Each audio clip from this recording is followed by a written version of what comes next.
A wave of development is rippling through the windy and sunny parts of the United States. In the Midwest, newer and bigger wind turbines are rankling the locals, and fights over solar farms have broken out in California and Virginia as well. New research says that if this movement continues, it could stall the country's green energy transition. We used to think that there's sufficient land for the wind that is needed, but now we believe that there could be some land use conflicts that would actually hit some of the limits to wind development. The fights about solar and wind are all about how land is used. In several parts of rural America, locals say that the installations are dominating the landscapes. So these projects are as big as they are because that's what makes them as cheap as they are. Samantha Gross, who studies energy security at the Brookings Institution, says that most U.S. wind turbines are roughly 500 feet tall and are spaced more than half a mile apart. These installations can be seen for miles. You have projects being put in place in those areas where people aren't used to seeing a lot of development. And they're there because that's where they need to be, but they can generate public opposition because they're a real change to the use of the land. Researchers say that it takes at least 10 times as much land to develop renewables when compared to fossil fuels. Well, if you think about making electricity from natural gas and the kind of land footprint that has, it's about 1/10 of the land area per unit of power that you have for a wind facility. You can do other things with that land. You can farm underneath it, have it for pasture land, but still that land will be occupied by the wind facility.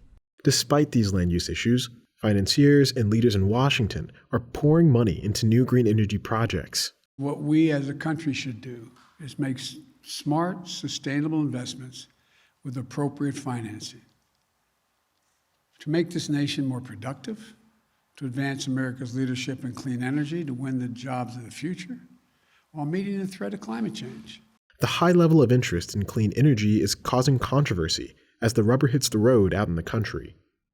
Several states in the U.S. wind corridor are grappling with how to deploy more renewables for the grid. The state of Indiana started to experiment with utility-scale wind power in 2008.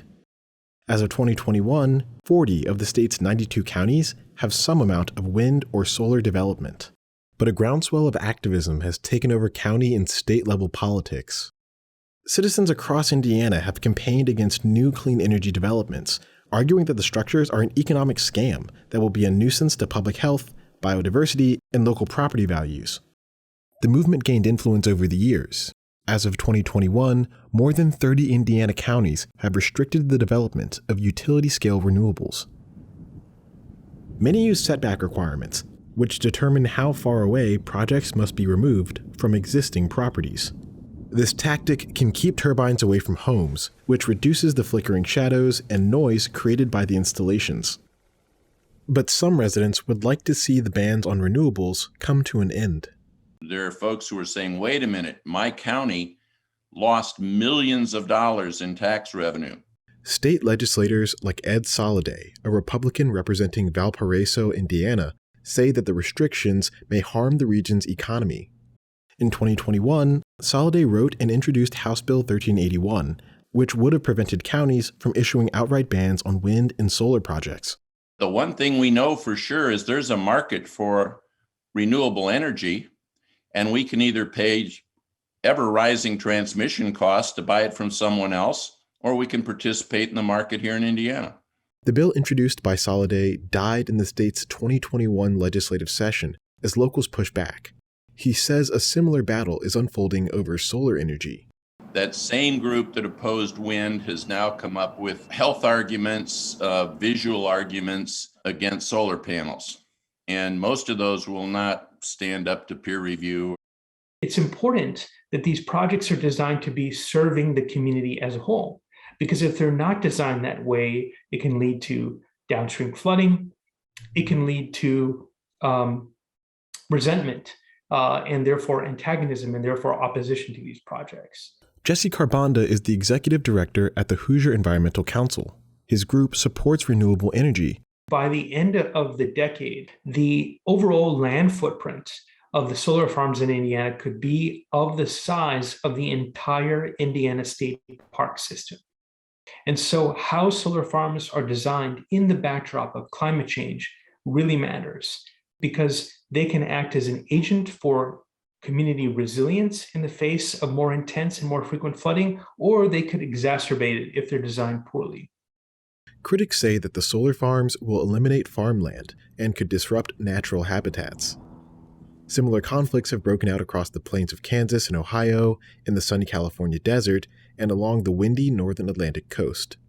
Plans for wind farms in the Northeast were introduced in the 2000s, but as of 2021, little had been built beyond a 5-turbine project near Rhode Island. That didn't keep developers from pursuing the area. Biden officials have given final approval to a $2.8 billion project to place 84 turbines 12 miles off the coast of Nantucket Island. Researchers at the National Renewable Energy Laboratory are modeling how these political battles will affect the country's energy supply. It's very difficult to capture people within models. The social or human side is always hard to distill into a set of equations. True Mai is a senior energy analyst at the National Renewable Energy Laboratory. His team's research shows that the U.S. has enough wind resources to power the grid, but the local opposition movements are starting to limit the supply of land that can be used for wind farms. When Mai's team modeled out a scenario where populated counties keep banning renewables, development was concentrated into the relatively unsettled Mountain West. We never expected land to be a constraint for wind and renewable deployment for all the energy needs that we have. But now that we've looked into this further, land use conflicts is a very important issue here. Experts say that the bans on renewables will push up the costs of the energy transition. That's because wind and solar are among the cheapest sources of energy, according to levelized cost estimates from the consulting agency Lazard. Renewables have been deemed critical to the future of the global economy, but the backlashes unfolding in the US show a latent risk as the green energy markets heat up.